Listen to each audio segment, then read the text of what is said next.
Olá! Cadê meu gato? Where's my cat? He's normally here for the streams and now it's just his fur. Welcome, everybody, to this wonderful, wonderful live stream. Today, I am very, very pleased to announce that we are starting our Wacom sponsored Back to School Art Challenge. A little round of applause for everybody. I am so excited to do this one. As you know, back to school and beginners and teaching is one of my many, many passions. So I am so happy that Wacom has reached out and graciously sponsored this stream and the next two streams so that we can do this giveaway together. All right, so let's talk about it for a second before we jump in. I need everybody to be on the same page, you know? So,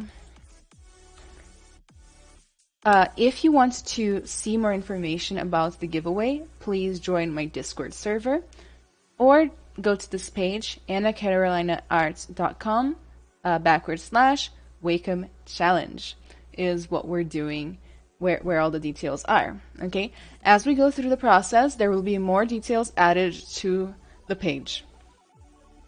Let's talk about it. Let's go over it together. So, back to school. Learn ZBrush the easy way.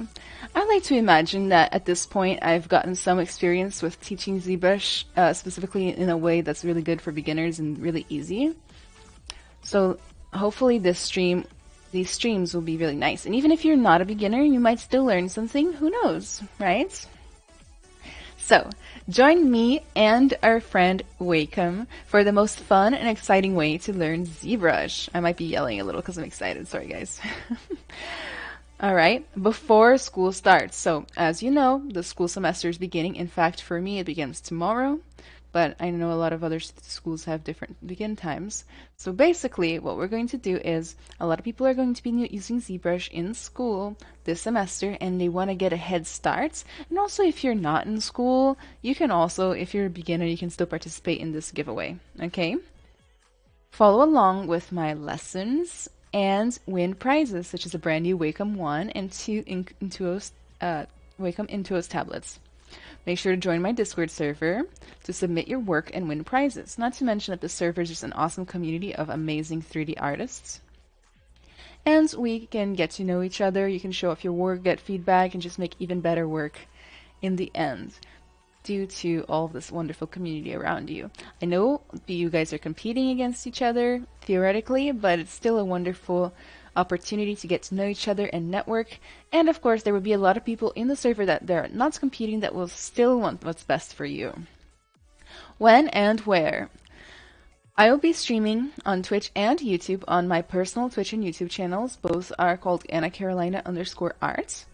And this event will take place throughout 3 weeks in 3 different days. August 21st, which is today, August 28th, which is next Sunday, and September the 4th, which is the Sunday after that. Okay? Every stream will start at 7 p.m. Eastern. Basically, 3 weeks it is. So the prizes. The first place is a Wacom 1 tablet, which is a screen tablet. Isn't that exciting? I don't even have one, okay? So hopefully you're very interested. And second place is going to be at Wacom Intuos tablet, and the third place as well. So even if you don't get first place, you can still win the prize. As you know, sometimes we give away extra prizes for everybody who participated, like we did with the last one. So everybody who participated got a coupon for my workshop.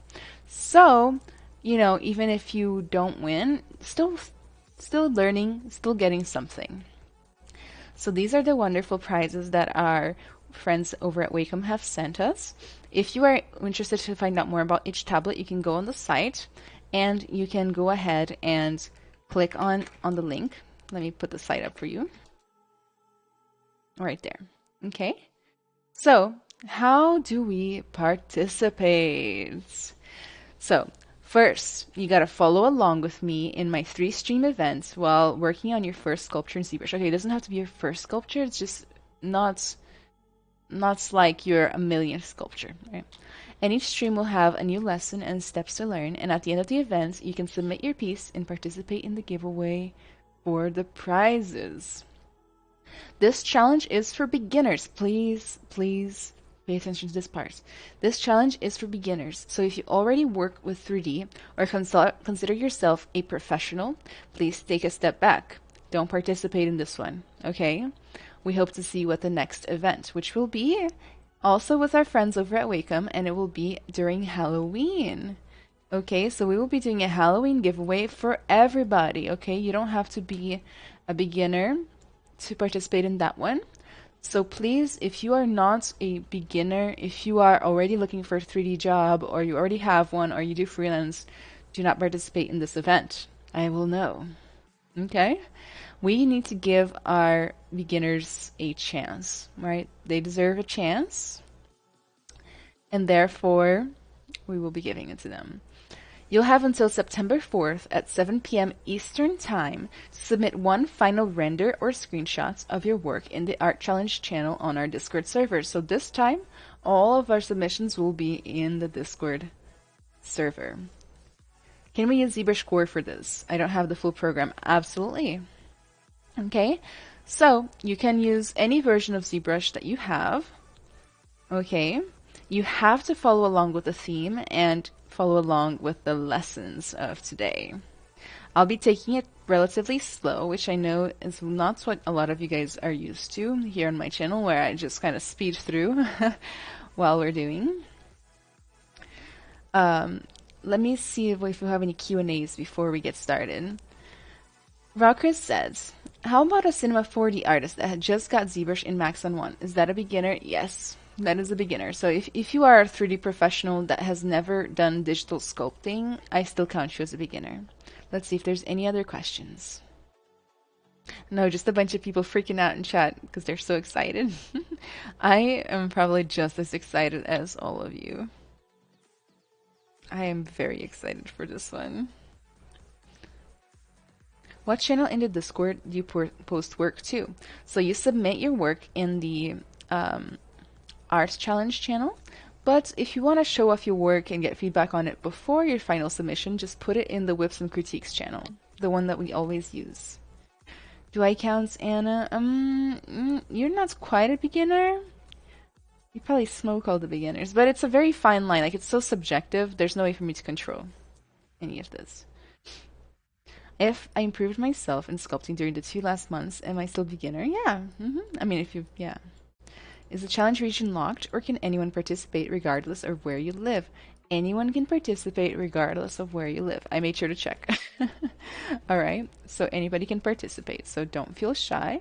If you know anybody who would want to, and they fall into the category of people that are allowed to participate, give them a message.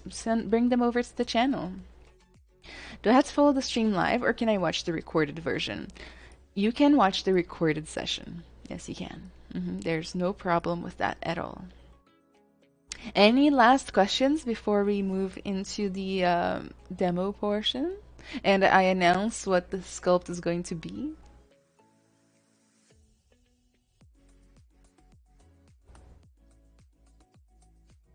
I see a hand up. What is the question? I've never seen somebody do that outside of Zoom. Hope you guys are excited for this.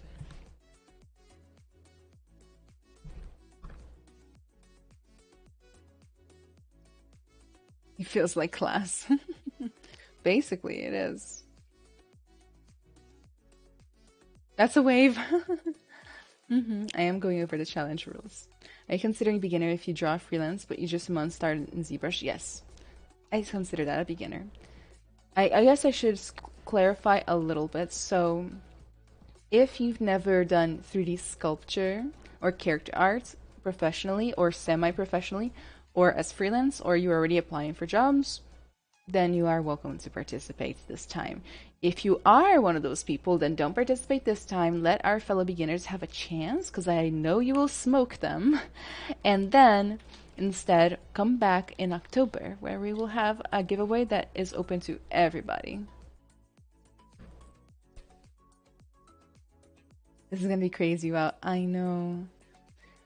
Should we sculpt the same as you? I mean, with you. You can add your creative flair, but it should be what I'm sculpting, okay? So, with that note, are you ready to find out what the theme of the challenge is as far as the sculpture?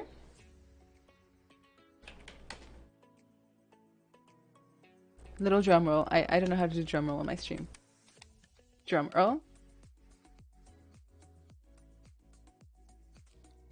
Yes, we're ready? Okay. We are going to do, so I thought really hard and long about what to do today, because it has to be something a little bit friendly. It can't be like the human face of Michelangelo's David, you know? So, I was looking around, and there were a lot of options, and I decided we are going to do lions, but not any lions. We are going to do lions with some sort of twist. Okay? It could be lions with scaly skin, lions with horns, lions with wings, something lion based. I'll be sculpting a lion, and I don't know what kind of special thing I'm going to add to mine yet, so we're going to find out together. Alright? I'm going to be starting from scratch, and that means I'm going to be starting from reference gathering. So let's go ahead and do some reference gathering together. I'm going to show you how I do it. Okay, so first of all, I use this software for gathering reference called PureRef, P-U-R-E-R-E-F. And even if you're a pro and you're not using PureRef, like, try it. PureRef is the bomb. Okay, it floats on top of whatever software you're using. And it lets you just drag images straight from the internet like that. Oh, I guess if you do it straight from Google, you also get a ton of Google stuff, but still, it's really cool. So I downloaded that, and it's free. Okay, it's awesome. Next, I'm going to search for lion, but I'm not just going to start picking random lion shots from within my reference. I'm going to go to Tools, Size, and I'm going to change that to large so that, you know, I actually get high quality images. I like to pick them to be well lit, very clear. You know, I like them to be like super, I don't want to have questions, you know, I don't want to wonder what's going on. I just want to know and for everything to be okay. So less is more when it comes to reference as well. So I'm going to choose one front, one 3/4, and one side view for our little lion. Okay. The goal of today's stream is going to be to gather the reference and go over the basics of ZBrush and also to block out our lion. So next week we'll be doing the detailing and stuff like that. Alright, so that's a good front shot. If I find a better one, I can always replace it. But again, less is more. If you overdo it, you might actually end up redoing work a lot. It happens to me sometimes.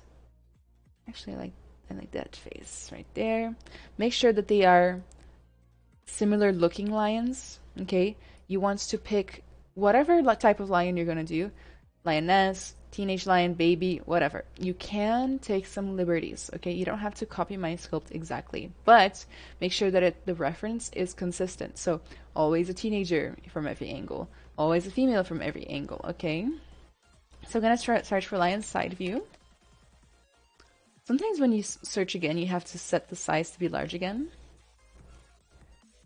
And make sure, see how this looks like a side view, but it's kind of 3/4 because I can see the other eye. That's not what we want, okay? We want like a perfect side view, something like this. And then I just kind of scale it up, put them side by side in my reference board. And then I'm going to supplement with some anatomy shots. And what I mean by that is some anatomy breakdowns, because furry animals can be a little hard to discern like what's going on under the surface, so to speak. So I'm going to search for lion, anatomy, reference. These are really good ones, actually, like these drawings right here. I really enjoy these. So I'm going to take this one that has front and side, but you'll notice it's not perfectly front, right? It's actually from the top, like here. So be careful with that. Got some awesome breakdown sculpts as well. I think this one's from Maria Pamfilova.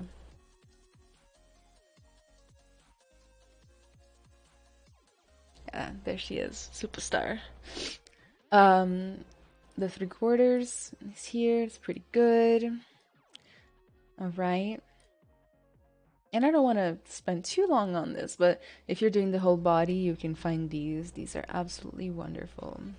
The final render can be used in Photoshop or only in ZBrush, so you can do the final render in whatever you'd like. Doesn't really matter to me.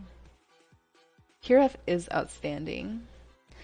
Lion base isn't an all lion or lion base, like it could be a lion based humanoid. So it's gonna be like a monster lion, whatever you take that to mean. The final render can be, I already read that one. Alright, so next I have ZBrush open, but I'm not ready to get started quite yet. I feel like my music is so loud. It's already at the lowest it can be. Sad moments for me. So next thing I do is I make sure that all my references nicely aligned so that they're all facing the same direction, first of all. So you see how this lion is facing my left and this lion is facing my right. So I'm going to change one of the two to face so that they're all facing the same direction, so it's has more continuity. Then I like to do this with every reference I have. I like to align it chin to forehead.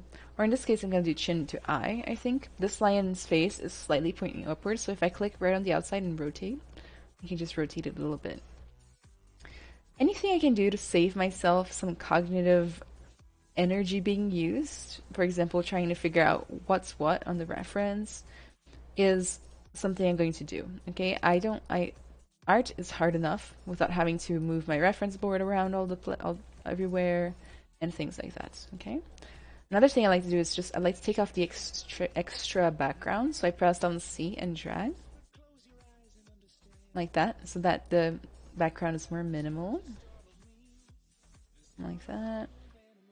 I'm only going to do a bust for this challenge, but you guys are more than welcome to do more. So eye to eye, chin to chin. Seems fine to me. See how it's more aligned? Continuous. Very referenced or nicely aligned. I love that. So I'm gonna go ahead and save this PRF. That's like the next step for me because I'm always deleting my PRF boards, guys. I don't know where I go wrong, but it's just always happening. So let's just save it right now.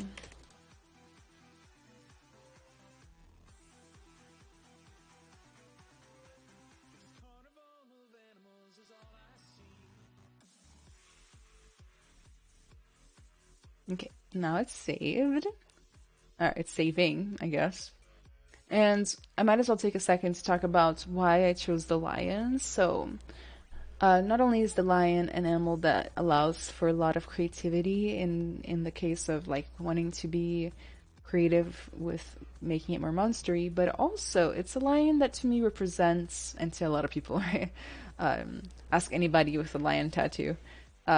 Represents courage, boldness, and also confidence, which I believe is something that we're all striving for at the return to school. If you are in school or if you have been, you'll remember just how stressful and scary the first day can be, and then the second day, and the third day.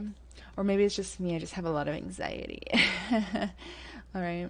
Even as a teacher, like, you know, it can be a little spooky. So let's channel that energy of the lion today. All right, so I'm going to make my PRF a little smaller, and we're going to get started. This is, let me go ahead and reset my ZBrush a little bit more. I'm going to reset all brushes just because I was just doing another stream and we were messing stuff around.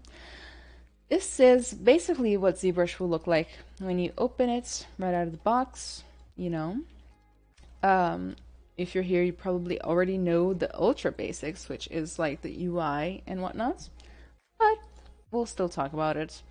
Right here in the middle is where you see the canvas. This is where the artwork actually takes place and you can see it. It's also called the document, okay? Right here we have a lot of default like different brush settings. This normally comes closed like this, but you can open it. We got some color settings, material that you can change the material. So if you're a beginner and you just open ZBrush, odds are it's going to be using the red wax. I like setting that to be the basic material. It's just a little bit cleaner looking, you know. People would like to make fun of beginners by making fun of the... I think, okay, not to get off topic, but everybody hates the red wax and everybody makes fun of it. I kind of think that's like for gatekeeping, because like when you start, you use red wax because that's what the default is. So they're like making fun of beginners, you know. Here's where we're going to select brushes, different brushes. Here's the brush palettes that we're going to be seeing. Up here we have kind of our oh, you guys can't see it. All the way at the top, if you glance upwards in your own screens, you can see all the different little palettes at the top. Alpha, brush, color. You know how most software starts with file, edit, and help and things like that? Well, ZBrush also has those palettes, but they are in alphabetical order, so their file and edit are not at the front. Every single button, let me try to fix my screen rather fast and then we can keep going. ZBrush.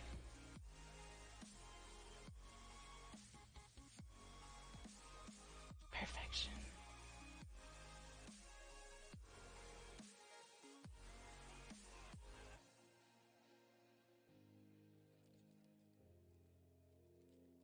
So,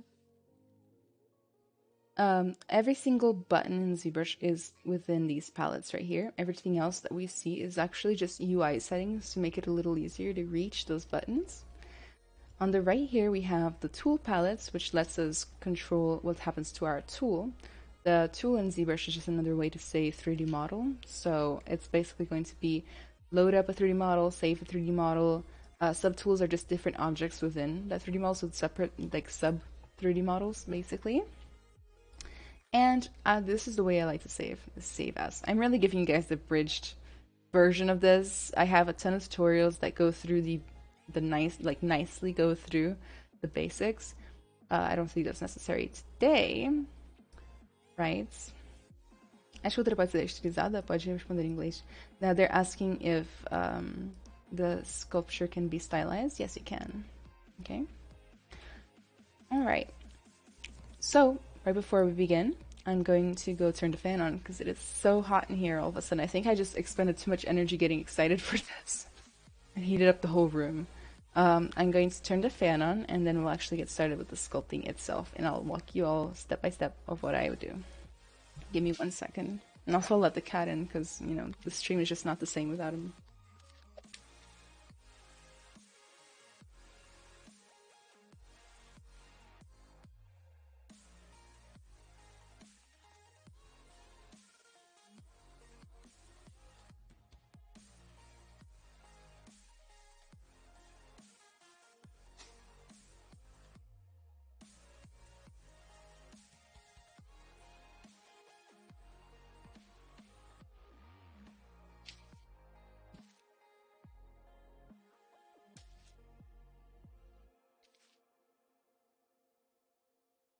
Can we modify as we want and make the chimera, for example, with the lion? Yeah, of course. You can totally do that. No problem at all. It's all good. I want you guys to feel good about this challenge and get creative, you know? Okay. So, where I would start with just about any 3D model in ZBrush, but this one as well, is I would kind of start the primary forms. Sparkles is back. But he has to sit in his chair because there he is. He's here to judge your lions. Oops, sorry, Sparkles. So the primary forms, oh my gosh. So bringing the cat in was a mistake already, but we need him to inspire us because he's basically the little lion, right?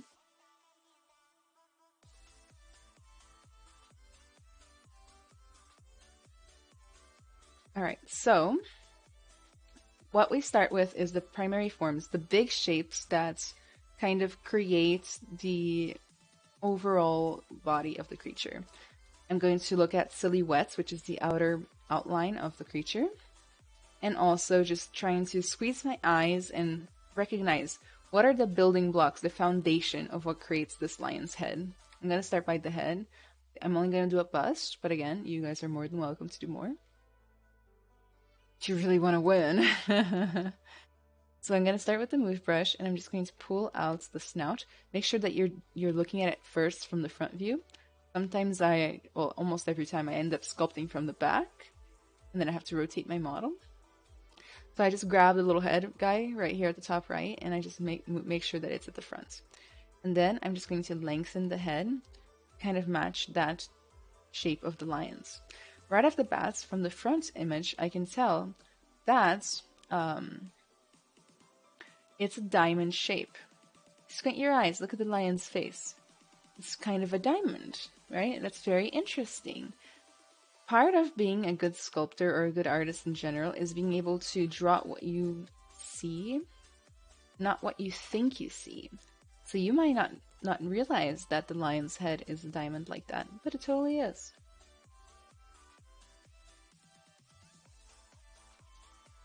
From the side, it's very rectangular. I'm just using mostly the silhouettes to help me decide what's going to go where. I'm going to push the snout, thin it out here. Kind of a band right around the face. Alright, just going to see something happening here. How do you get the pop-up brush control? You press and hold spacebar, and you get to control all of the brush settings that are also on the right and the top here.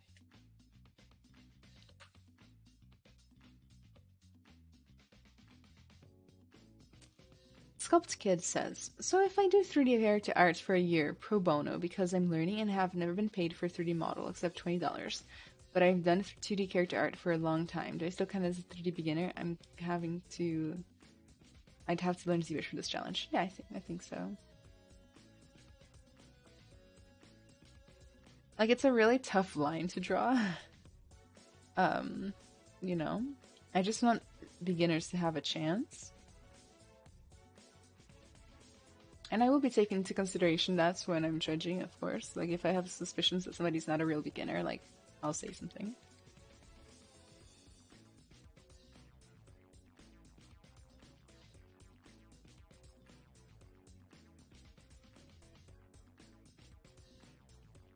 Alright, there we have the very initial blockouts of the head of the lion.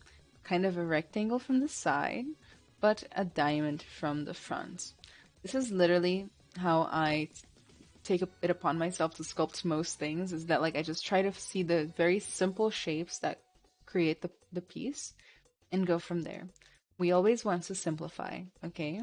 There's no real honor in overcomplicating things at all. This has all been done just using the move brush, right? Like it was asked before, but if you hold down the spacebar and you increase and decrease the draw size of your brush, or you can do anything to your brush options from this menu. Okay, it's a really cool menu, and I prefer it much more to having to come over here and like deal with the buttons up top, especially because no matter where you click, like no matter where your mouse is already hovering, that's where the brush palette will pop up, which actually is super neat because that makes it easier for you to get there. So the brush I used for this was the move brush, which can be found right here in the brush panel, sorry, or by pressing down B in the brush or in your keyboard. What you can do is you can learn the shortcuts of ZBrush, how to get your brushes. Okay, I'm gonna walk you guys through how I know the shortcuts for the brushes. First thing I do is I press down B to get to the brush palette. These are all the brushes that come automatically loaded up with ZBrush, minus a couple that are hidden somewhere else in the lightbox. From here, you can manually go find the brush you're looking for. So we're looking for the move brush, which is already right here, but it can be really annoying to find. The first thing you need to know is that the brushes are in alphabetical order, and the second thing you know is that all the brushes have their own shortcut. The shortcut, though, is very intuitive and easy to remember because it normally begins, or it always begins, with the first letter of your brush. So if I'm looking for move brush, I'll click down M one time, And now it's hidden all the brushes that don't start with M and highlighted all the brushes that do. You'll notice that little yellow letter next to the brushes.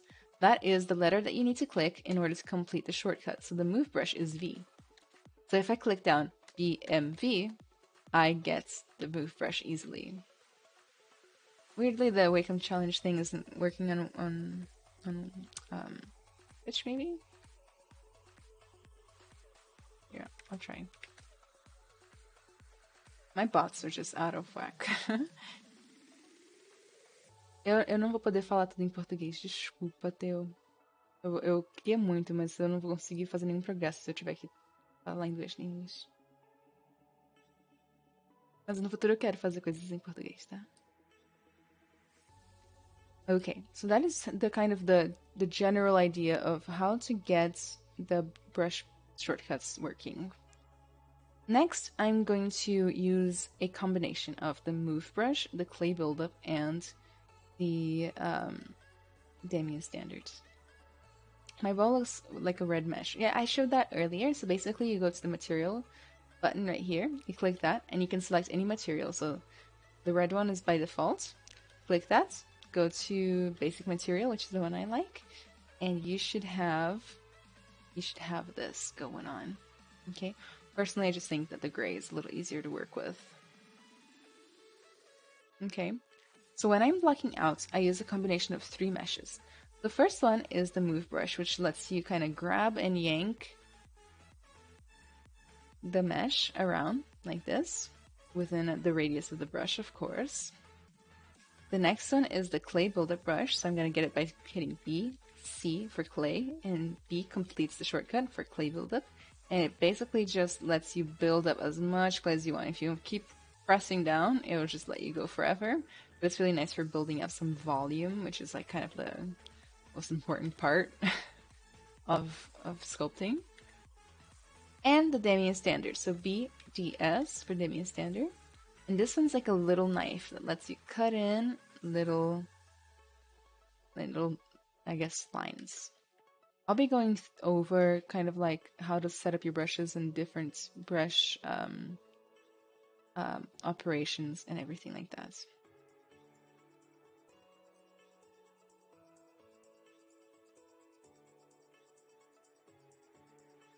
So let's talk real fast while we have maybe the clay buildup on about some of the brush settings. So the very first thing you need to know is the draw size, which just changes the size of the brush. Oh, thank you, MCM. I appreciate it. So the draw size changes the size of the brush, and you can literally see the brush getting bigger and smaller, right? Next, we have the focal shift, which is basically the fall off or the hardness of the brush. If you've used Photoshop before, you know the term the hardness of the brush. So if the focal shift is really low, like -100, the brush is extremely hard. It has nice hard edges, very little fall off. If the brush is really high with the focal shift, you'll notice that the inner dot circle has become smaller and it makes everything much softer. Okay. For this one, I just like keeping it in the middle somewhere. Okay. And we have a nice clay buildup brush. Next, we have the Z intensity, which is the amount that it applies pressure to the brush or to the mesh. So if I turn the intensity up to like 93, even a soft stroke creates a lot of difference. But if I change down to like 5 and I apply the same pressure, you notice how it's very discreet. That should be enough for this moment, but of course I'll be revealing more stuff as we go. Eu também quero fazer. I was expecting the coffee mug. Right? So, I'm going to go ahead and grab the Damien standard, and I'm going to draw in where I want the little mouth to go. So this is like a little knife, right? So it'll allow you to kind of sketch in where I want the mouth to go. I'm going to try to keep this process very simple for you guys to follow along, especially if you're a beginner. Of course, if you're not a beginner, you can still follow along. Just try to avoid participating in the challenge so everybody else can have a go. Then I'm going to draw the underneath part of the nose where the nostrils are, like that. Pretty neat. We already got a little cat situation going on with the face, you know? It's pretty nice. When I'm using the Demi Standard, I actually like turning the focal shift up so it gets more pointy and just nicer in general. One other thing you need to know about brushes is that every brush has two settings, Z add and Z sub. So add will bring things away from the mesh, so like add mass on top. Z sub will push things into the mesh. Demi Standard, for example, is automatically Z sub because it pushes in, right? Like this. But with any brush, if you press and hold Alt on your keyboard, and you try to apply it again, you'll notice that it inverts. So if it's automatically Z add, then it goes to Z sub, and if it's Z sub, goes to Z add. So, for example, I can use Demi Standard to create that nice little ridge right here, that little ridge of the top of the nose by inverting it. So try it. So Alt and drag. So we're using the Demi Standard brush. Damn Standard is what they call it. I always tell the same joke, but I'm going to tell it again, that one of my mentees was like, why does everybody hate the standard brush? And I'm like, I've never heard of anybody hating the standard brush before. And they go, well, why does everybody call it the damn standard brush? So there are two different brushes, and the damn standard is spelled DAM space standard, and that's the one that's like the little knife. You also need to know a couple of more things. All right, you know, there's always a couple more things, and ZBrush can be really complex, and you look at this, it looks like the cockpit of an airplane sometimes, you know what I mean? So forget everything else, just focus on what I'm showing you, and it should be okay. You can smooth the mesh with any brush selected. So if you hold down Shift, the brush color will change to blue, and you can just come in here and smooth all of this away. Alright, so the smooth is a little strong, you know, but you can change the intensity of the smoothing.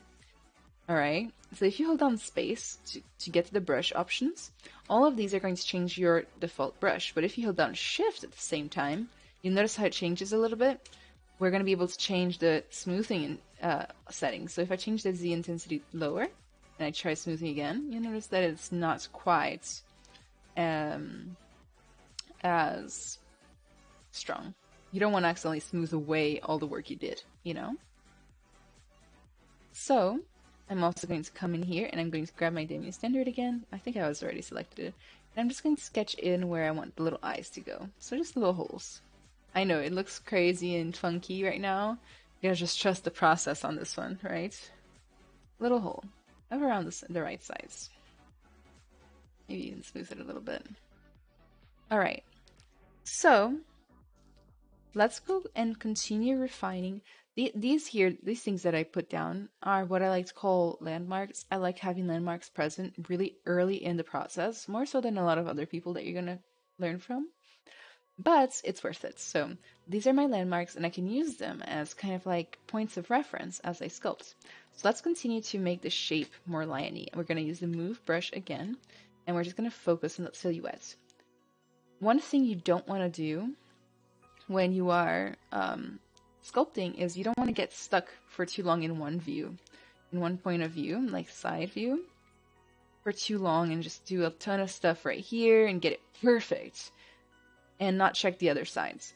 This is 3D art, so odds are the other sides will look awful, or you're going to mess something up on the other side, and then you're going to turn the front, try to fix it, then it's perfect, then you turn the side and you messed up the side you had already worked on. So one important thing you need to do is you need to always be rotating. Like I always tell my students, like, it doesn't feel natural, just force yourself. Like every couple of changes, rotate. Even if it's just by like 10% or less. It doesn't matter, okay? Always be rotating. It is going to make your work automatically so much better. Alright? So let's go ahead and try to get the silhouette done. Just nice. Get a little bit of brow ridge in there. Make sure that your symmetry is turned on. So if it isn't, you will... I guess I never walked through the steps of getting the ZBrush project started. But the symmetry can be turned on by pressing the X button, and that will turn symmetry on. If you have symmetry on, you notice that there are two dots right there, and everything you do goes on both sides of the model. It's actually very handy. So we got the side view somewhat there. Maybe I'll need to lower the little jowls a little bit like this, you know. But then we stop and we check the 3/4. Let's see what we're doing wrong here. So first of all, the eyes are super out of place. So I'm just gonna move them closer together. As you know, the lion is a predator animal. Therefore, it has eyes on the front so that it has nice depth perception and it can chase the creatures. Is there a way to snap to different views? So yes, as you're rotating, you can press down shift and it will snap to the nearest view. So like this. Or you can grab the little head guy up here and just like drag him around and it will snap. Like this. Those are the options. Oops.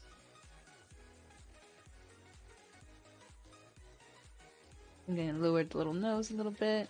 Going to fill out the little whisker area. Give them thin out the back of the jowls a little bit. Like that. They're starting to already look like a big cat to some degree. Going to push back this area between the brows because it's looking a little chunky. And I'm literally just using the reference and comparing it to my model and trying to figure out what am I missing and what am I doing wrong and how can I make mine better right off the bat. I'm just trying to match the shapes a little bit. Let's check the front view. Let's not get too carried away with a single view, right? So I'm going to try to make my nose a little bit thinner. This should be a little thinner too. Like that. The eyes look a little funky. I might have to replace the eye holes. Yeah, just smooth the bottom out. Top looks fine. And maybe I'll take the Damien Standard again, the knife, and I'll use the inverted version to kind of create bottom eyelids just for now. Like that.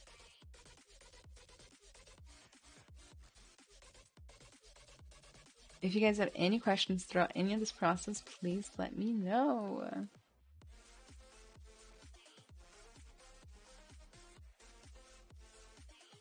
So, you can also use the clay buildup. I had accidentally turned the intensity a little low. I'm just going to give it some eyebrows, a little bit of mass underneath the eye here. And just keep refining. Take as much time as you need, okay? I'm going a little fast, but it's okay. This video will be recorded and it will be on my YouTube channel. So you'll be able to like rewatch as many times as you need, okay? And things like that. I also have a ton of other resources that you can use to learn ZBrush from scratch in kind of a softer, much quicker way than I'm doing now. So, Zimaun Data, thank you so much for the follow. I appreciate it a whole bunch. If at any point, for example, you accidentally like work over the mouth or you like smooth it out or something, like don't worry, you don't have to undo everything. You can just grab the new standard again and just remark it in. Like that. Okay. No question, but what I'm creating is hilarious. Already? In terms of the contest time, the last day you stream is September 4th, but when it's due date for the sculptures? The due date for the sculpture is right as the stream starts, so this 7 p.m. on the 4th. So the reason for that is that I'll be using that last stream to like critique and help you out with like why, and choose the winner, of course. Help you out, critique, and choose the winner. Anybody following along? Does it look lion-y, the stuff you're doing? I wish this was a real classroom, because like in my real classroom I can walk around and check what everybody's doing and see if there's any problems. Not so much here. I just think I'm just missing a little bit of cheekbone right there, but that's it. All right, once you've got somewhat to this stage, theoretically it should be visible that it's going to be a big cat, but it should be pretty simple. So not a lot of complex forms. We started off by just creating the silhouettes, then we created landmarks, and then we just kind of filled out the volumes in between. This is a solid place to be for the blockouts. Next, we're going to insert eyeballs. Okay. If you don't have any subdivisions, which you shouldn't have because I haven't shown that, you can just insert eyeballs by going to B for the brush panel, I for insert, and see this one called IMM primitives? Click that, and this brush actually lets you put in new primitives like this, and you just drag them in. So choose the one that says insert sphere, and aim right on top of the eyes. It doesn't matter how big your brush is. Click and drag to around the size you want the eyes to be. Like that. And then you have little eyeballs, okay? The eyeballs have a problem, which is that they are obviously on the outside of the face. To move the eyeballs, you're going to want to press W on your keyboard to get the gizmo. This is the gizmo in ZBrush, so if you've used other 3D software, you're very familiar with gizmos, but in ZBrush it's a little different. So the arrows move, the squares scale, and the circles rotate, like that. The pivot point is always at the center of the pivot, or of this gizmo. In this case, we're just going to take the arrow and just shove it right into the face. I think my eyes are a little big, so I'm just going to scale them down. And then just move them as necessary. The arrows on the outside let you move in all directions at the same time. It can be a little scary to do that, so don't feel pressured at all. Okay. And there we have little eyes. Let's talk about how to split the eyes into their own subtools. So what we're going to do is we haven't really touched the tool palette yet at all, but the eyes are currently part of the subtool, and you can't do anything to the lion face if you try right now because it's masked.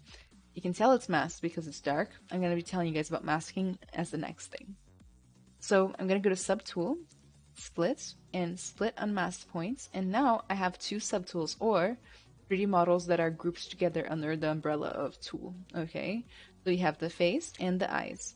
I'm going to click on each one. The way you select them is just click on them in this list, and I'm going to select each one and say rename right here underneath the list, and I'm going to say lion head for the head, and I'm going to rename this one and just call it eyes, just to make sure everything's organized, you know, and everything's going well. So let's talk about masking. I'm going to select the lion head again. The shortcut for selecting things is Alt-click on them in the documents, and you'll notice that the one that's selected is lighter, and the ones that are not selected are darker. Okay, like that. So, masking. To mask a part of the model, you're just going to press down Control and drag on your model. You'll notice that we're painting it a darker color. We're actually not. It's just the visual representation of what a mask does. So how do I explain it? Basically, do you know how masking in Photoshop works? Basically, it's a very lossless way to gain control over what part of the mesh that you're affecting. So any of the dark parts can't be touched. They're like frozen in time. Let me grab my Debian standard to show you. Let me say I'm trying to do some scratches. Everywhere will be affected except for the masked area. Okay, to clear out a mask, I'm going to go ahead and control and drag outside on the canvas. So don't control and drag on the model, otherwise you'll just add more mask. You can keep adding more mask as you'd like. Mask anything, you know. Control and drag on the outside. You can also invert the mask. So let's say do a little heart. If I want to invert the mask, I'm going to control and click one time in the canvas. And that way I can just come in here and go bloop, bloop, bloop, bloop, bloop, draw right inside of it. how do you get rid of the gizmo? So you just select a different brush. You can just select a different brush. Guys, any question you have, I will answer in real time, so do not worry. Okay. Nice, that's masking for us, which explains why when we added the little eyes, the rest of the area wasn't really editable because it was masked. That's just automatically what happens when you add an insert mesh brush. So now we have eyes, we have the beginnings of a face, but we're missing the mane and the little ears. So let's go ahead and add the mane in first because that's more fun. We have a couple of options. We can use the insert mesh brush, or we can append in a new 3D model onto our list directly, which is what I'm gonna do because it's a little bit easier for something that's symmetrical and this one's bigger, so we don't save any time by going the append or the insert mesh brush route. So I'm gonna go ahead and hit append, and I'm gonna go to sphere 3D and click that. Select that sphere 3D, and we're going to press W again to get our gizmo. And again, there's no way to get rid of the gizmo unless you're going to just select a different brush. I'm getting my wife to sign up for a free trial so I can learn and participate. Nice. So you can grab the center square. So the squares are for scaling. All the squares, I guess rectangles in this case, they scale in a different axis or direction. But the center one, the yellow one, it scales it in every direction at the same time. So grab that one and scale it up because it's going to become the main. You can also come in here, drag. Looks like I accidentally turned on sticky mode. I'm not going to be able to teach you guys what all the different things of the gizmo do. But I'm just going to drag the sphere to the back of the face like this because it's already perfectly a main, right? It's basically what a main looks like. So we're going to use the same techniques we used on this main as we did for the face, but it's a lot easier than the face, right? So we're going to grab the move brush, and we're going to start moving it. Oh, hold up. What's going on? Symmetry is off. So what we're going to do is we're going to turn on X on our keyboard, and symmetry will be turned on. I'm just going to kind of create a simple main shape. Already looking at the reference, trying to see where the main begins on the forehead, how high up it goes compared to the sizes of the face, and all these different aspects of the main. You can also make it creative, right? Amazing.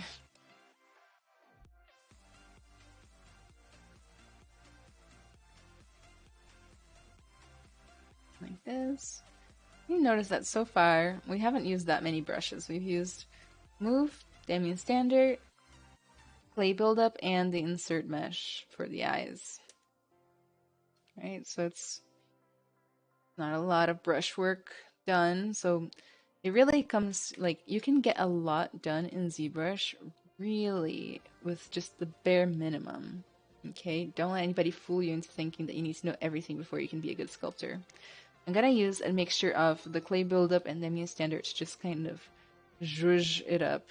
Okay, so I'm gonna start by adding this you see this section that's almost like the beard section right around the face here. So let's go ahead and add that in with the clay buildup. Have that kind of come to 2 points like this.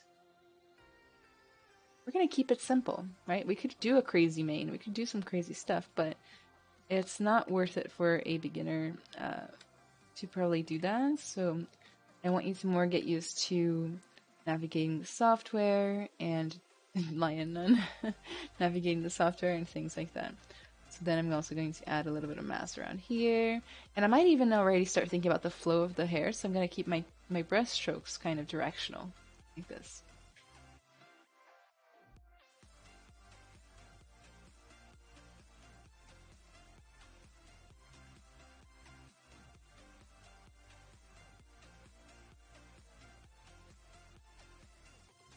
Will the VOD be available on both Twitch and YouTube? Yes.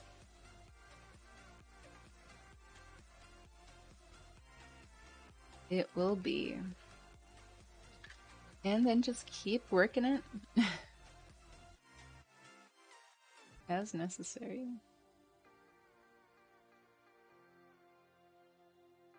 We have some catching up to do. I'm gonna take the dimming standard and kind of like cut in where I want the ear to go, because we're also gonna block in that ear today.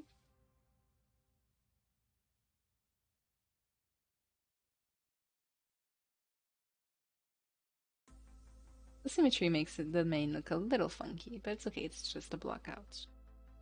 Just taking the dimming standard and already kind of blocking in some stripes like this to kind of look like fake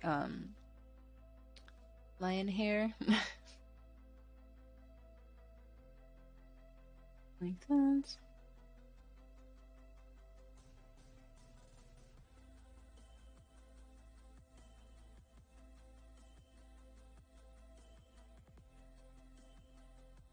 It doesn't have to be super detailed. Just try to get the silhouette to look as natural as possible. I don't really have any good shots of lion mane. I think I cropped them all out, so when in doubt, just find some more reference. So lion. That's a good mane shape. This guy's got a middle part and really scared face. He's got a fine mane. And some Lion King.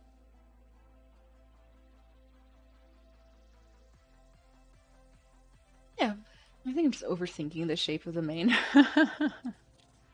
Not much to it. Oh, I accidentally press the N key.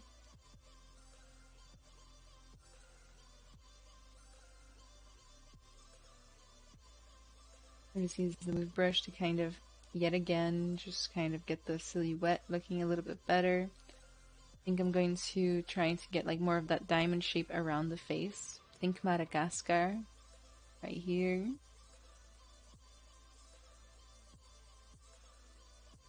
Like that. Then kind of the tuft at the top. And thin out the sides.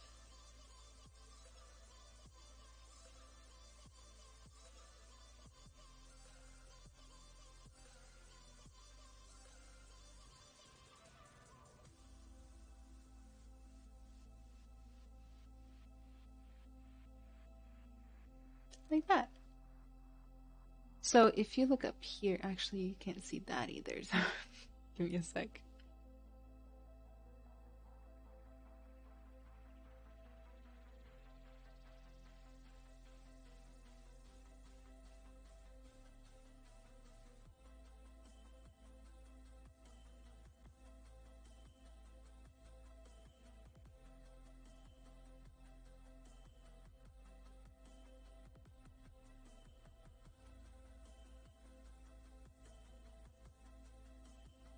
Oh, I think I froze Streamlabs. At the top right over here, there's a button called Quick Save. This will create a little backup for you in case ZBrush ever crashes, for example. So it's going to be extremely important to click it every once in a while. There's also a timer that happens by default. I think it's every 15 to 20 minutes, where it will automatically quick save for you. So if ZBrush ever crashes for you, try checking your quick save folder. The way you do that is you press the comma button or the light box right up here, and you can find this like extra drawer of all sorts of cool stuff like pre-made projects and brushes and things like that. Keep looking and you'll get to the quick save, which is all of your projects saved at intervals. So if ZBrush ever crashes, try checking here. See, we already got one of my quick saves for my lion. So I like to go ahead and click quick save every once in a while whenever I feel like I'm at a stopping point, just for good luck. You know, I just don't want to lose my work. I just really don't want to lose my work. And what's the twist for your lion? I don't know. Probably horns. So there's my little block out so far. We have about 50 minutes to go, 55, which means it's plenty of time to talk through the little ears. So the ears are very fuzzy and it's hard to tell what's going on. So thank goodness we have some breakdowns here, even though that's not quite right. So maybe I'll find some extra reference. So I'm going to find like lion ear. That's a good one. As you work, you're going to notice that you are going to be adding more references to your PureRef board. And that's okay. That's the point of references, to answer some questions. You just don't want to overdo it right at the beginning. Okay. So the way I'm going to do the ear is I'm going to go ahead and press this little eyeball button on the main just to hide it temporarily. And then I'm going to find the position of the ear that I want on the head. Notice the back of the head is super spherical. That's okay. It's because we're not going to see it, right? Dynamesh tá ligado? E quando? Eu ainda não fiz Dynamesh, mas na verdade isso é a próxima coisa.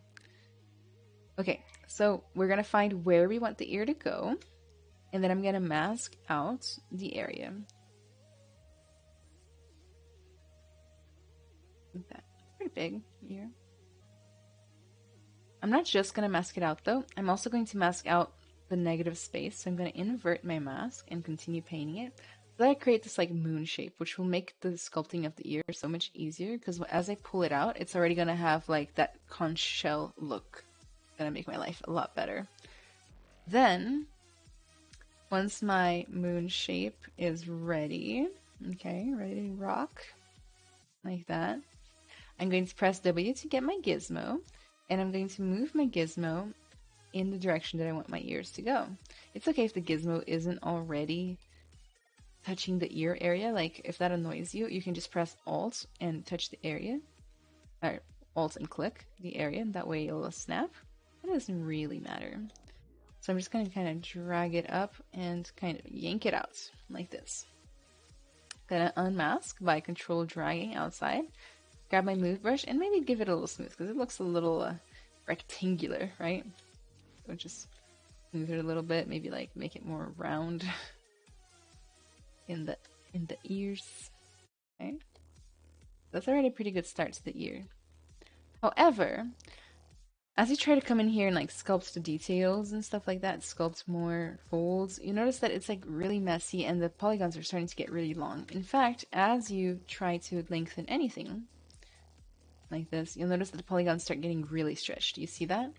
You can see, literally see them like bending and breaking.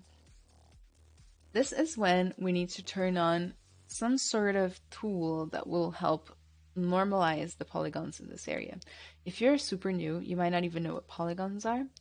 Basically, they are the geometry that puts together a 3D model. So 3D model is made of geometry, and the polygons are kind of like the faces that we're seeing. If I turn on polyframe, you can see that the polygons of the head area are nice and square and around the same size. But the polygons of the ear are super stretched and crazy, and some of them are like breaking into each other. So, what we do in this case is, for us, we're going to do Dynamesh, okay? So Dynamesh can be found under Geometry in the tool palette. So we're still in the tool palette here on the right, and we're going to go to Dynamesh. So Geometry and Dynamesh. And this is basically a cool feature that rebuilds the topology so that it's all nice and squares. It can have issues. For example, for my crazy example here, you see how kind of it's gotten really thin up here and like spiky almost. It does have its issues. You want to avoid super thin areas of the mesh. But all in all, it's pretty good. The resolution will make the polygons little and really dense, or really big and not dense. So the smaller the number, the more not dense it's going to be. Okay? The more not dense you make it, the less details you're going to have and be able to add or preserve. So I'm going to leave mine at 48, and I think you can do that for yours too. No, maybe a little bit more. 64? Yeah, 64 is perfect. All right, so you're going to Dynamesh it. To like, let's say you were doing extra stuff and you want to Dynamesh again, you don't have to click the button. It's already on. You just control and drag outside of the mesh, and if you don't have anything masked, it will automatically Dynamesh for you. See that?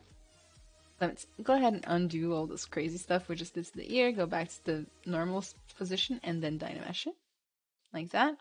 I'm going to turn off my polyframe, and then we see that we got some ears. They're not perfect, so I'm going to grab my move brush and just kind of shape them up, you know, like make them more lion-y, make them rounder and more nice.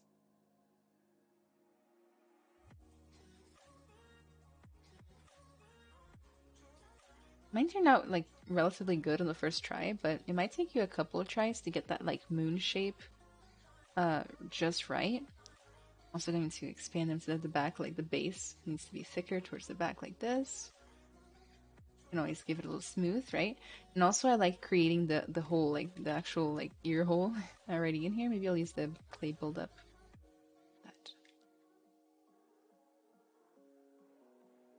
Let's see from the front what we got going on. I think it just needs to be a little bit rounder. Don't forget that the position of the ear in the reference will actually influence its shape. Therefore, always finding reference that is nice and consistent is key. Does ZBrush have a lot of tools for realistic hair and fur? Do you usually use an outside program? So it depends on what you're doing hair for. So like hair is actually highly different depending on like animation, games, 3D modeling, things like that. Depending on which one it is, I'll use ZBrush for like sculpted hair, but I don't necessarily love using ZBrush's hair solution, which is called Fiber Mesh. Dynamic Subdivisions não resolveria para não ter controle de detalhe, não. Não use, não, nem tente. Finger sculpting content. Thank you, Cellular Motive. I appreciate it. Alright. So there we have our little ear blockouts. Let's bring back the fur of the mane and hope for the best. I think my ear ended up becoming too big, so I'm gonna just kind of push it back a little. Like that, maybe it's a little too big, so a little bit down. And of course, oh, Cellular Motive, thank you for the follow. Of course, we are going to bring the hair around, fix it up, whatever needs to be done, and then we're gonna make sure that we don't let the hair go through the inside of the ear, so just clear that out like that. Kurganov, thank you so much for the follow, and Frog Ride as well. Alright. So, there we have a little bit of the blockout done. We got ears, we got face, we got mane.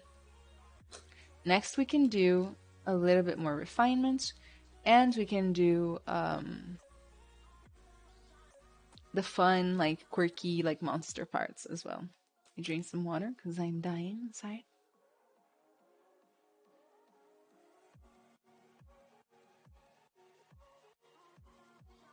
Been missing streams. Glad you're on. Hey, Stretch Mink. I'm glad you're here. Love your new hair. New to meet you. Thank you. I went back to gray. I had a brief flirt with blonde, but that's not for me.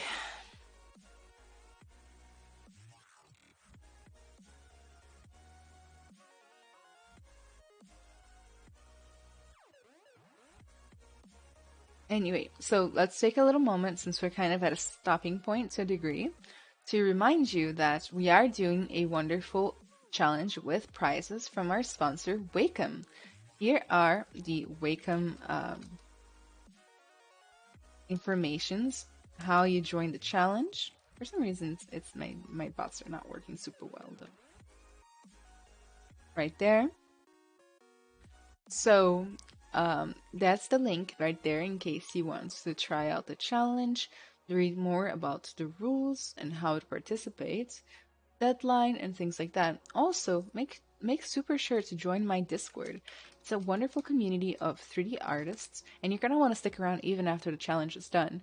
Basically, it's a wonderful, like very curated community of people that are supportive and nice and positive influences in the community. You can show off your work, you can share tips and tricks, tutorials, resources, you can give feedback on people's work, you can get feedback on your work, you can make friends from the industry, you can help people, okay? And last but not least, if you're enjoying the stream and this is your first time seeing my stuff, make sure to follow me on social media. If you have any questions for me, send it via Instagram DMs, the best way to get a hold of me and my team. And also, I have TikTok, ArtStation, and Twitter, and I have a YouTube channel. Oh, this bot. Just don't mind my bots. Like, I don't know how to fix this anymore. I think I just have to delete one of the bots. But the other bot, that's the better bot that I spent more time on, doesn't work anymore properly, so it's just like a whole thing. But my YouTube channel is full of tutorials for you and past streams as well.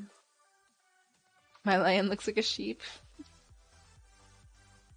Can you show how to insert the spheres in IMM again? Yeah, of course. So I had the line selected. Let me hide the eyes for now. I had the little eye holes, right? I went to B and I searched for I because I know it's called insert something, right? So the brush is called IMM primitives. I clicked that, and then it has all of these different things that you can insert up here. I selected the sphere. There's a bunch of spheres. I just selected the high one, the insert sphere, and then you just drag it on right onto the face, right where the eyes are gonna go. Like if you drag it over here, it'll be over here, things like that. Right on the eyes. Then I press W to get the gizmo, and that lets me move the eyes around. So I just went to the side view and I just kind of pushed them inside like that. If at any point you guys need me to repeat myself or show something again, please feel free. We have to use fiber mesh? No.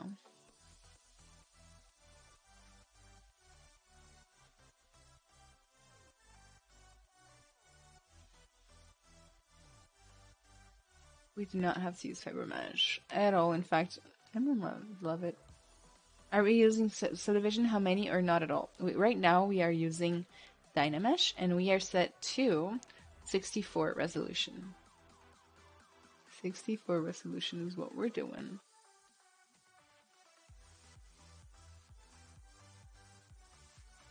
Okay. After the stream, if you followed along, feel free to send in the Discord like what your model looks like so far to get feedback from me and the other artists. Yeah. Updating some of the hair, make it look more nice.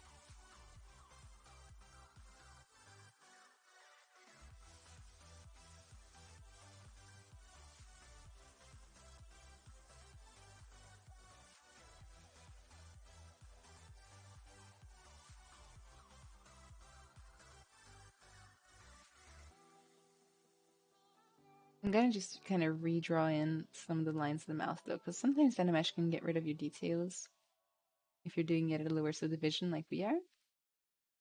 It happens. What do you guys think should be the funny part of my lion?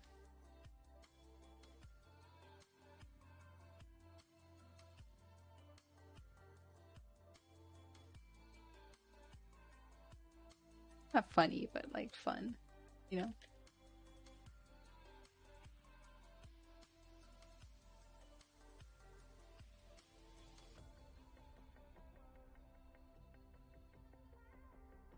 Nobody has any suggestions? Lionfish?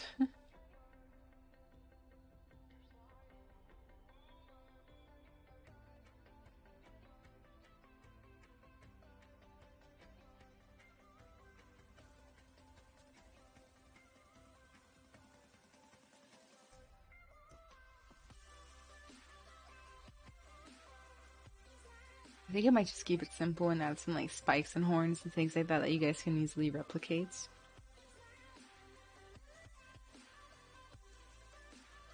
Maybe like some ram horns. It's another creature I think of when I think of conquering the ram. So let's do that. Ram horns on mine.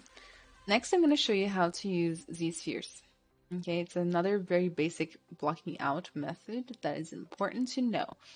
Especially if you're going to do a full body, I recommend using Z-spheres as your block outs, okay? So what I'm going to do is I'm going to append, just remember how I appended in the lion's mane? So I went right here in the Subtool panel to append, and I selected a Z-sphere, a sphere, sorry. So now I'm going to select a Z-sphere, which is this like funky red one. I'm going to select that, click on it, and oh my god, it is gone. I don't know where it is. That's because it's inside of the mesh.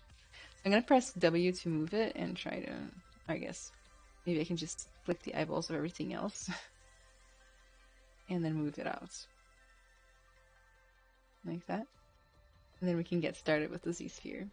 The Z-sphere actually moves way different and it acts way different than the other types of sculpting. Alright? So this one is more like creating an armature. You guys ever did like sculpting with clay?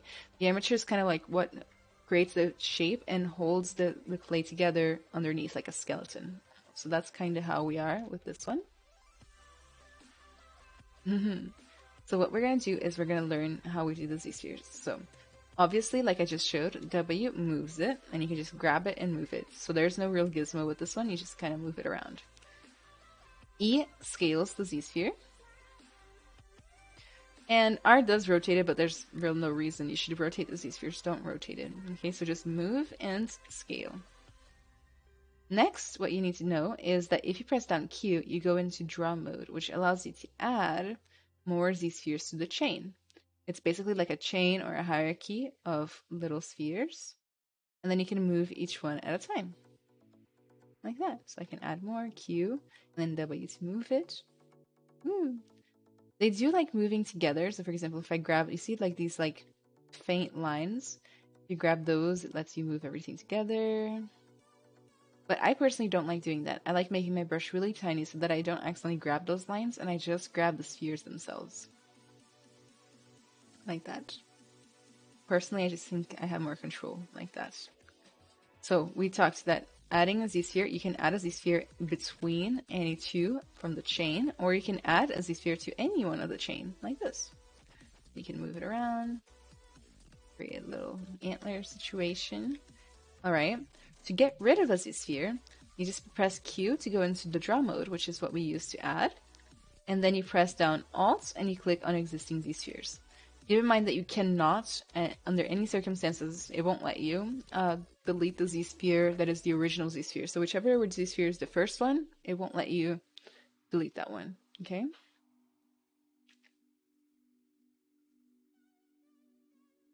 You sure how you did that? So basically, Q to add. You don't have to hold it down. You just press it one time to get into the draw mode. Q lets you add new Z-spheres anywhere in the chain. W lets you move them. E lets you scale them. And to delete, you go into draw mode by pressing down Q. You don't have to hold it. And then Alt click any Z-sphere and it'll be deleted. That's it.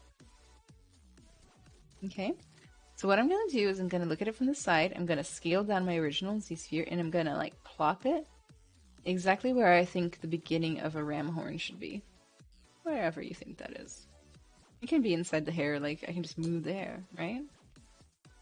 Let's also go find some quick reference of the ram horn.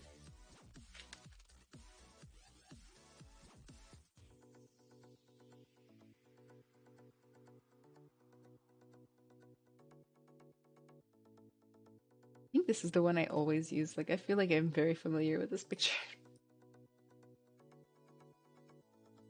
Oh, I don't dislike one of the ones that was like on sale here. Gonna grab that. And just put it in my PureRef file. Don't forget to save your PureRef, guys, otherwise you'll have to make a brand new one next time, and that kind of wastes time for me. Alright, so now I have the very root of my future horn.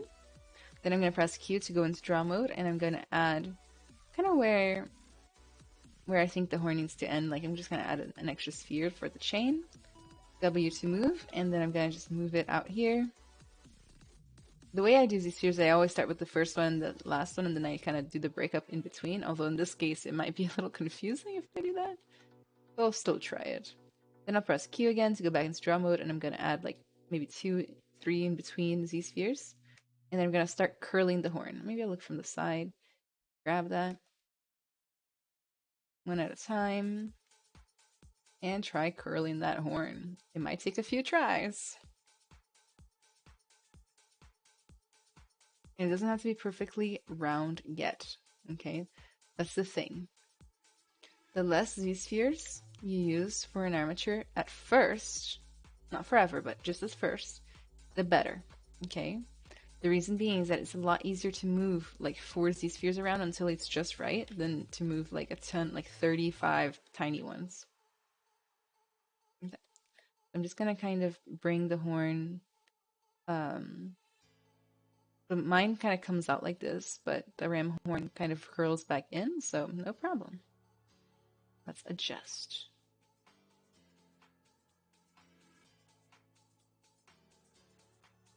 Maybe I'll even add an extra one. And then, because I need some more joints to get this shape. this. Gorgeous. And then just edit it as you think is necessary for you.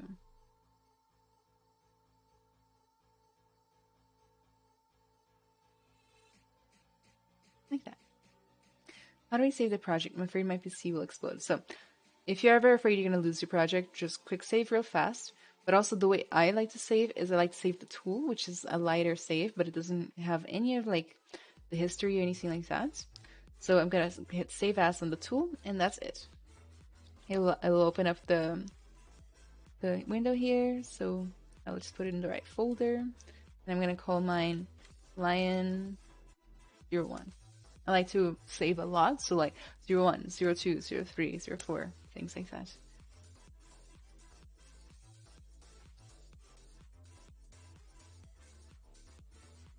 Then once I feel like I kind of have the location of my horn down, I'm going to press Q and just add some in between these spheres, just one in between every other one that I have.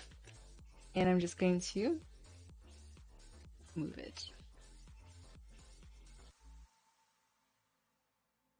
To kind of round it out. You see how the curve is becoming slightly more round already? Like that. Then, same thing again. Q and then click one time between every existing Z-sphere. And then just move it. That becomes a little rounder.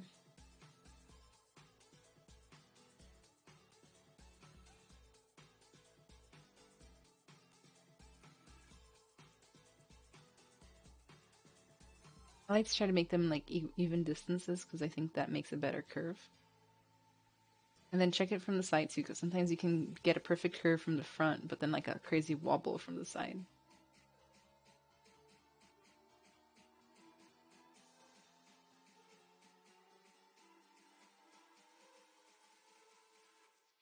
Like that. This is looking amazing. Oh, thank you, Beerstain. I'm glad you like that.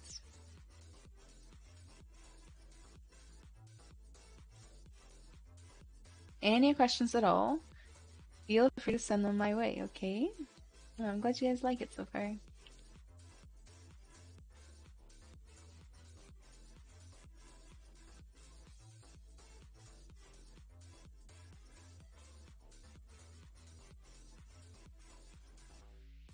Kind of working on my little shapes here. And then, the Z-sphere isn't something you can sculpt on. That's the problem with Z-spheres. So the way you get it to be sculptable is you press A first to kind of preview what it's going to look like once it no longer is Z-sphere. So it's still a little bit ridged, which is annoying. Maybe I'll add a couple more just to round it out, but I might be able to just smooth it and get away with that. Then I'm going to go down here in my tool panel to adaptive skin. That's the process you have to go through to get the Z-spheres to be editable. All right. And then I'm going to turn Dynamesh resolution to 0. The reason we're going to do that is if I preview with Dynamesh on, you can see there's tons of little polygons everywhere on this horn. But one of the main rules when it comes to me and sculpting is that you always want to start with really low density, light meshes, because that is how you get the cleanest results. So just trust me on this one. Turn the Dynamesh resolution to 0 and look at the difference. You guys see that? Nice and light and big polygons. This is exactly what we want. Then I'm going to hit Make Adaptive Skin, and actually nothing will happen in my tool at all, because basically what ZBrush does when you click Make Adaptive Skin is it makes a copy of your Z-sphere in a separate tool. See that? Skin sphere? That's the copy right there. You can't press A anymore. You can't use Z-spheres on this anymore because now it's saved as an adaptive skin. I'm going to go back to my tool, so you can switch tools by just clicking here, and I'm going to go to Subtool. I'm going to hide my Z-sphere.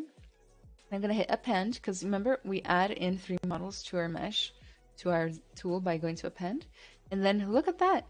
Anything that's already open in my tools can be appended. So skin spheres right there. Boom. Let's see. Press A just to make sure. Looks like it's not doing anything. Awesome. I can just kind of come in here and smooth it out a little bit, not too much. If you smooth too much, you'll literally get so skinny like this. And that will actually mean that you have to inflate, which I'll show just in case, because I know it's going to go wrong for some people. So I'll do it.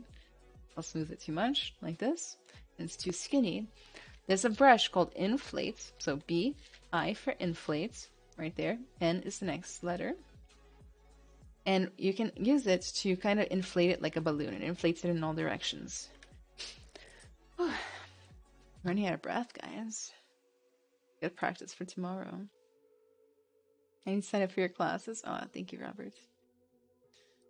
I do have a workshop on how to become a better sculptor, or like it's just a monthly workshop. I teach it every Wednesday. So I'm just gonna come in here and I'm gonna inflate the horn back up. You don't want to use too much, and you want to make it like nice and even. Otherwise, you know, if you do too much in one part, it'll just be too blobby in that part. I'm gonna do the roots a little bit more.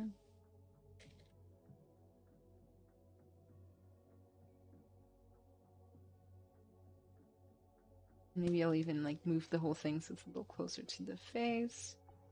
And then maybe even mask out just the tip, because I feel like it needs to come out further than the back part of the horn, so like it's more like this.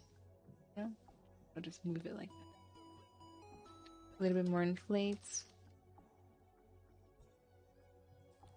Nahuel, thank you so much for the follow. I appreciate it.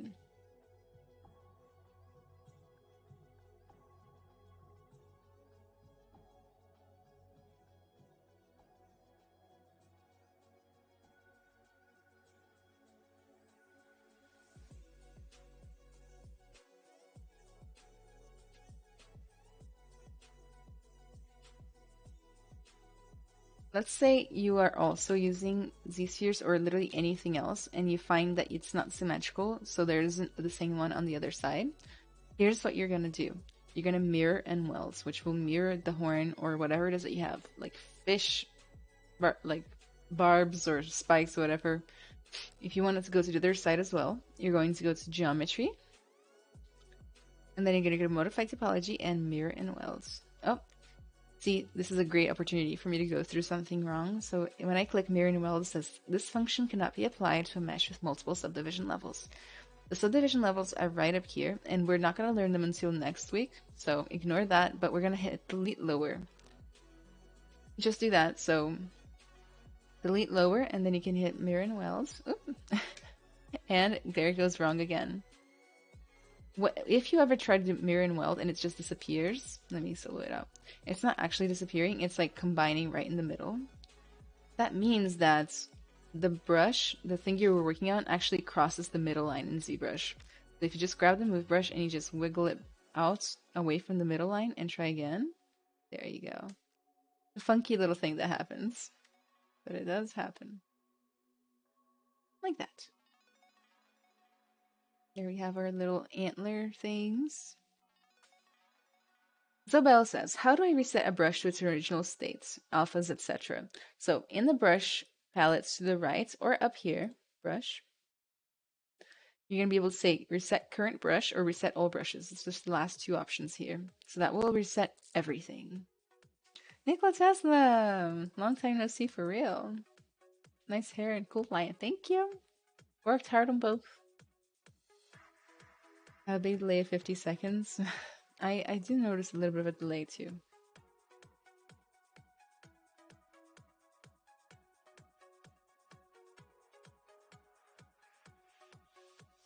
I think it's because I had to change some settings, but I'll fix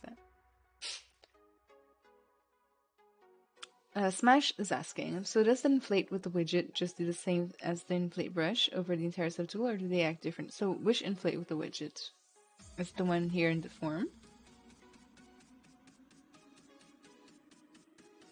Because there's another inflate here in the formation, which just does it for everywhere. Evenly. But I don't know which other one you're talking about.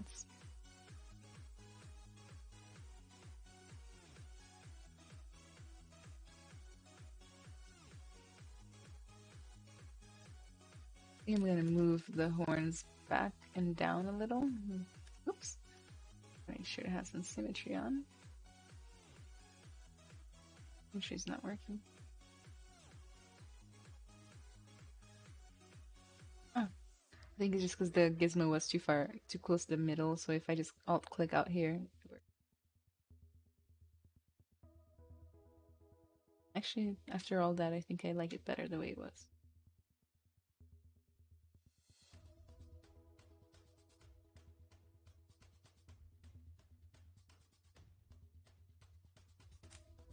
Didn't know about that one either.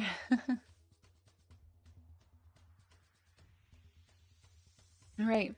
So the goal for today was to block out our lion creatures. Blocking out really means like to set up all the pieces so that they exist. They have the correct shape, overall shape, and they're readable. All right. I'm gonna organize mine real fast. I'm gonna delete my Z-sphere mesh, and then I'm gonna just go to rename, and I'm gonna say horns. And then I also didn't rename my main.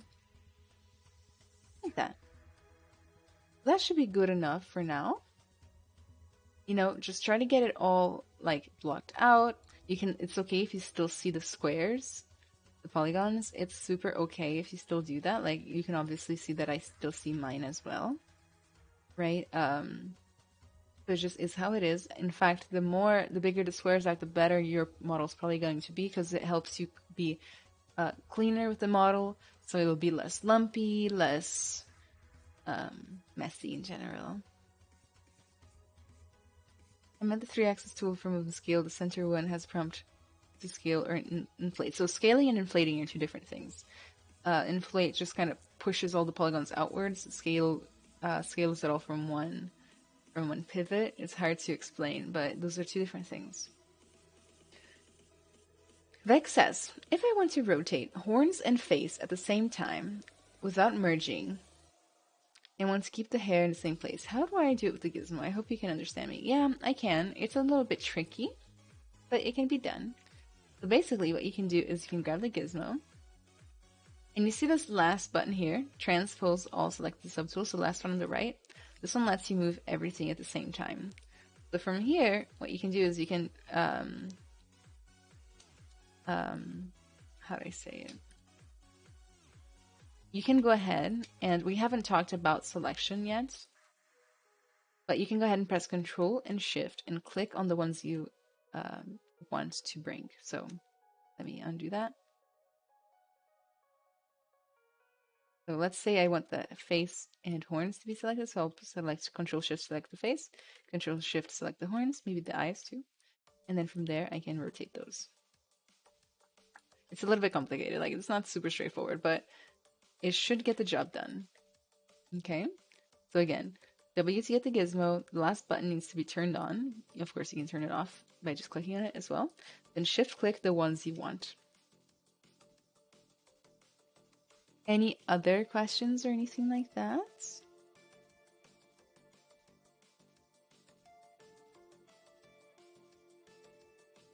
I feel like I have a cold or something, because I lost my breath just going through the stream, and I stream all the time.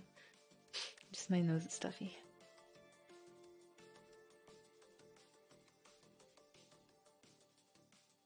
No worries. While I'm waiting for questions or for you guys to have any problems, I'm waiting for you to have problems. I'm going to talk about the challenge again for those of you who missed it at the beginning. Just a little bit more info. So, this challenge is sponsored by Wacom. Thank you, Wacom. We appreciate your sponsorship. So what we're doing is we're doing a ZBrush art challenge, and it's back to school. It has to be ZBrush, okay? That's really the only like hard and fast rule, but we'll get to the extra rules a little bit in a little bit.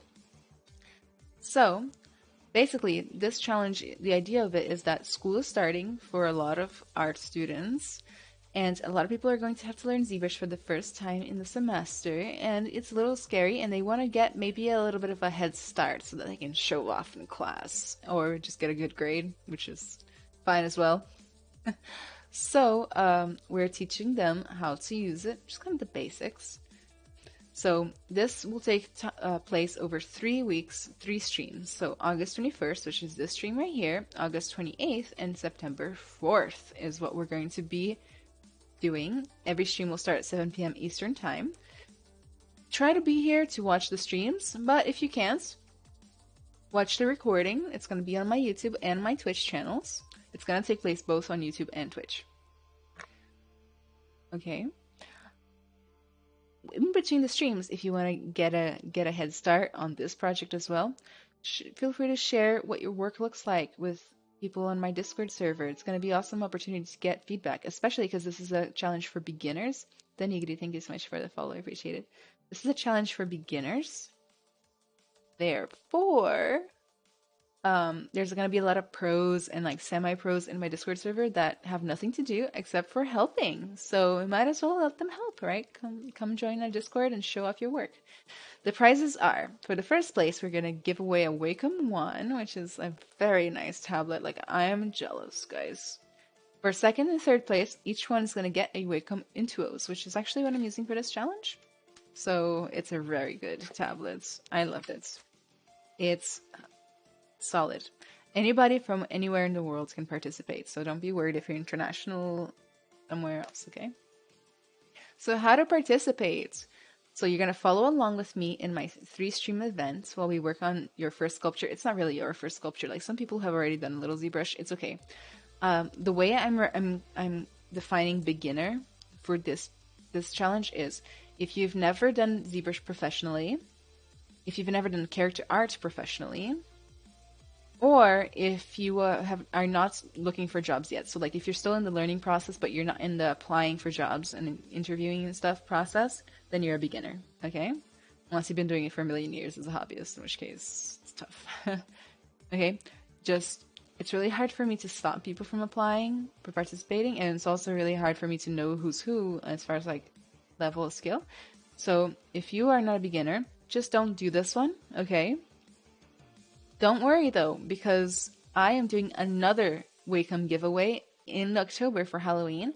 That one's going to be 4 weeks long, way more fun. Well, not way more fun, but it's like going to be like less rules, more like just creativity, you know? And anybody can participate. Beginner, intermediate, advanced, doesn't matter. Everybody can do it. So just let the beginners have their chance this time. All right. You have until September 4th at 7 p.m. Eastern to submit one final render or screenshot of your work in the Art Challenge channel on the Discord server. All right. So, make sure to join the Discord. Let me put the Discord link for you guys in chat. If you all want to check out these rules in more detail on your own time, I'm going to put the link here in chat as well. And you can see all of our Wacom goodies in more detail, you know? Look how Sparkles is laying. Can you guys see that little pause right there? I fit all those, and Sculpt good, go for it. Your computer is super fast. Robert Walker. I parent what I design, and I find if I do not Boolean mesh everything, the shapes are still inside the sculpt. Is there another way to prevent this? Yeah, if you Dynamesh, it will also get rid of the inner parts, but I like Booleaning. Like for 3D printing, I Boolean everything. Like just go to Boolean town on that, you know? I just go to town. When I did the ZBrush skin thingy, it was really low poly and like flat. Would adding more in between the first and last ones fix that? Yes. Add more, see what happens. And if that doesn't work, then ask me again, but also send a screenshot in Discord.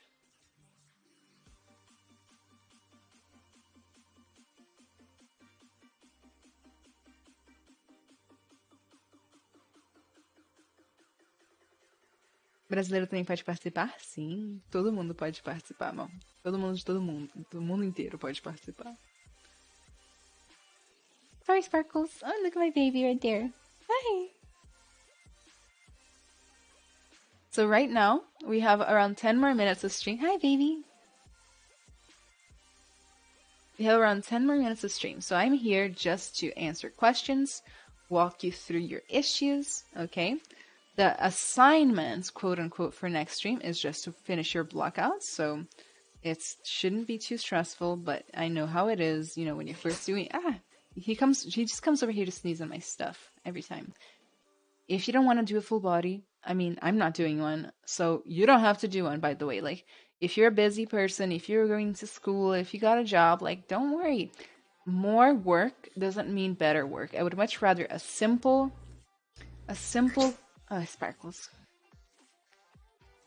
He just sits here, sneezes on my stuff, and then like digs his claws into me for stability every time he sneezes. Again, scope is important. So more work does not mean better work. I would like to see a simple piece that is very well made. All right, like with little details and a lot of love. So if you do something too crazy, like a lion with 14 heads, 2 wings, 4 tails, 5 arms, you know, that's just more work for you, and it might end up being worse, you know, because like you got to really be careful with how you allocate your time. Right? I also don't want anybody to get stressed out over this project either. I don't like this song. Dubstep makes me stop thinking when I'm streaming. Dubstep is not for me when I'm streaming. I actually like dubstep, but not when I'm streaming. Everybody's saying bless you to Sparkles like he's not a bad boy. We have to post whips. You do not have to post whips, but posting whips is a good idea because it will get you extra feedback. And the more of you guys post whips, the more of you guys can see what's going on with like each other's work and like how you're stacking up, you know? When I tried a Dynamesh, the result was very low poly no matter the resolution. What did I do wrong?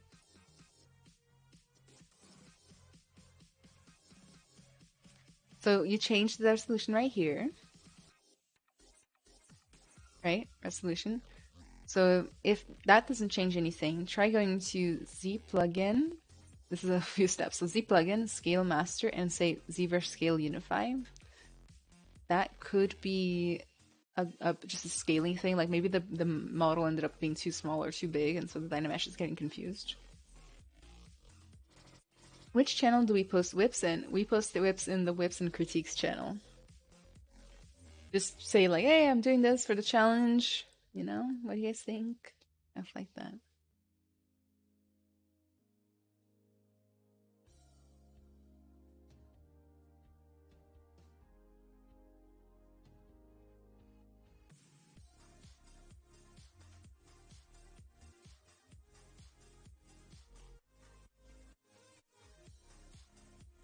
My mirror and weld are not available. There is something I'm doing wrong. So there could be a few things. If you might have to where was I? Remember when I did it, I had to delete the lower resolution, so I just hit del lower right here, and then I was able to mirror and weld, so that could be it. Or you might be on the wrong subtool. That actually might be, that's probably more likely the case.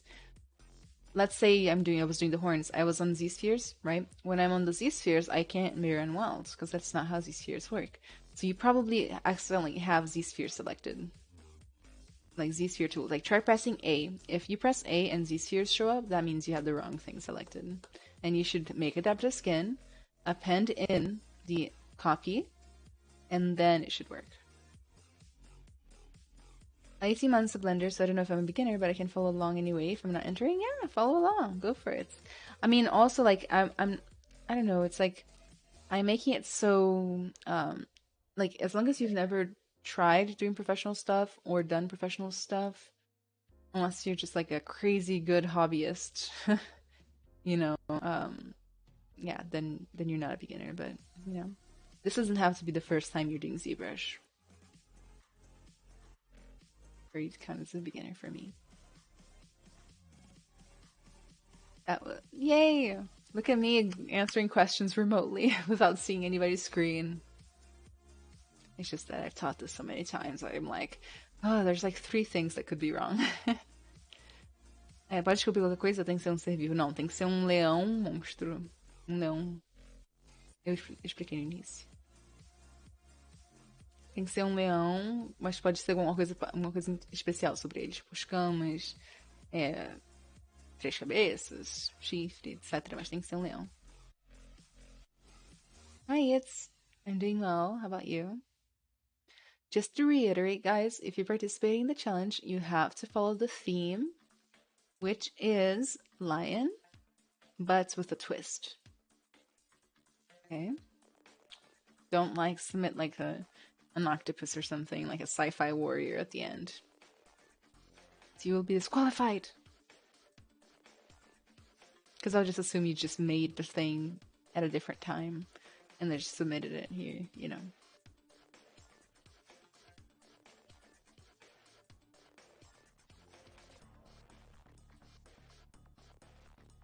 Having fun with the stream. Hope you guys are too. Good vibes.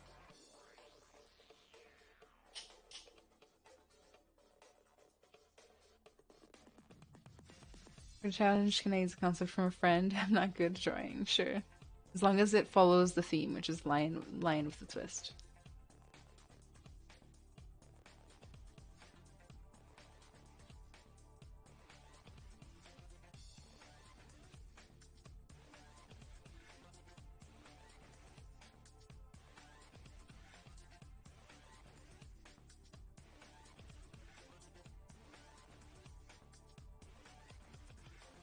I really liked Wacom's idea when putting together this challenge. This was their idea, you know that?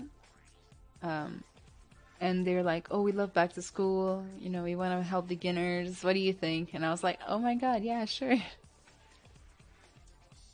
I know I'm not participating, but I could sculpt one out real quick and add some octopus limbs just for fun. That would be funny. I guess you could call these horns octopus horns because, or octopus legs, because you can't even tell.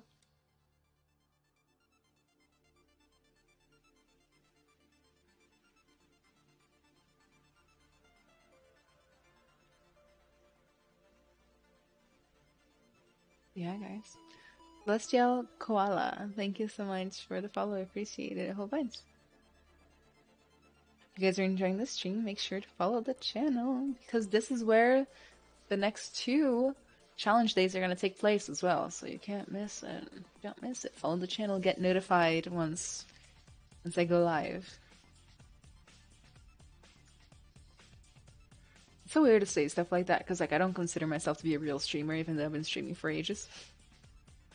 When I try to add the sphere is part of the original mess, not a new subtool. Once again, what am I doing wrong? So you have to go to append and then sphere 3D. And that will bring in a new sphere. See? Elda Millennia, how you doing? I'm doing good. How are you doing? If when you try to move it, it's not moving, everything's moving together, then odds are you accidentally have that thing that I showed earlier turned on. So like this little thing, it's really struggling. Odds are you have this little thing at the end, the transpose all select the subtools turned on. So if you turn that off, it'll turn to a single line, and then you can just move the sphere. Talking's a lot easier if you can breathe.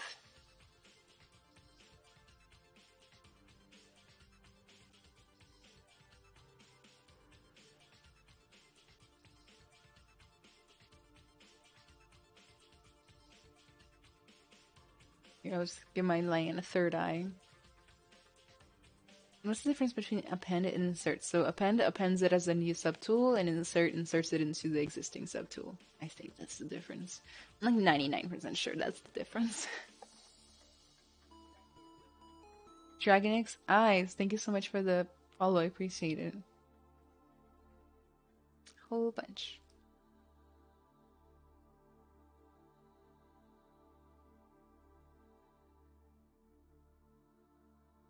This is super fun and motivational for doing more stuff, despite I'm not good English nor a Portuguese speaker. Well, that's okay. I'm glad you're motivated. That's fun.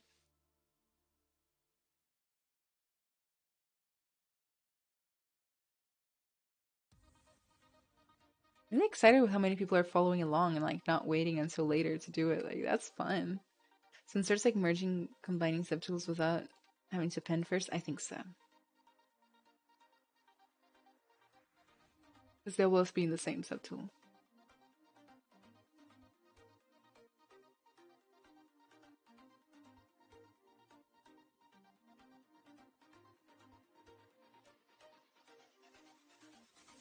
This is like how my classes in the real world go to. Like I always leave a little time at the end to just sit around awkwardly to see if anybody's gonna need me. And then there's always like at least one student that's nobody in particular, just like there's always one that like they won't raise their hand at all during class and they won't ask for my help during working hours where I'm sitting there and waiting to give help. But as soon as I get up to go home, they're like, "Hey, I need help." And I'm like, "Damn, shoot. Why did you wait this long?" As I'm sure will be the case here, just to make sure that we don't break tradition. Guys, I'm really digging the new gray. Like it's brighter than the old gray. And I like that. I like that a lot.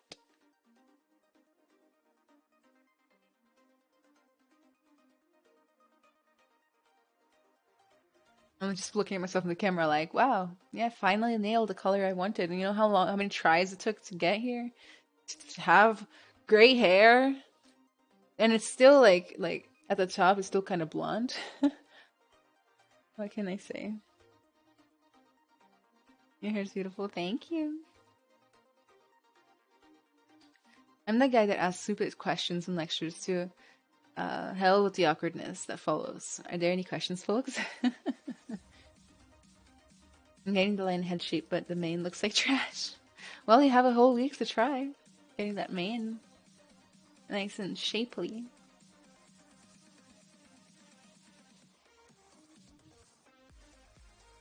You can have all my gray. The thing is that like I totally get that. Like it's a different style of like having natural gray versus fake gray. Like it's a different vibe, you know. Faker the better, in my opinion. Well, actually the natural stuff looks good too. Like my favorite hair lately is Blackbeard, played by Taika Waititi in Our Flag Means Death. Like that is the best hair ever. Like you have no idea. Like for like a week after watching that show, I was like trying to style my hair. It's a lion, but bald, my twist. I mean, if you do a lioness or like a young lion or a bald lion, you can easily do that. Alright guys, it is 9. I have to teach tomorrow for the first time in forever, so it's time for me to go. Any problems you run into, throw them on the Discord server. Again, here's the Discord link in chat. Okay, don't be shy. Show off your work. Put it on there. Get feedback on it. If you have a problem, just message there. Okay, hopefully somebody will get to it. If not, I'll get to it. Does that sound bad? Somebody said, I had just gotten ZBrush. I was looking up how to duplicate mesh. I came across your YouTube short you had on YouTube about the subject. Long story short, got a new fan and a subscriber on YouTube. Keep up the great work. Aw, thank you. That's so nice of you. I'm glad somebody watched that. Alright, guys.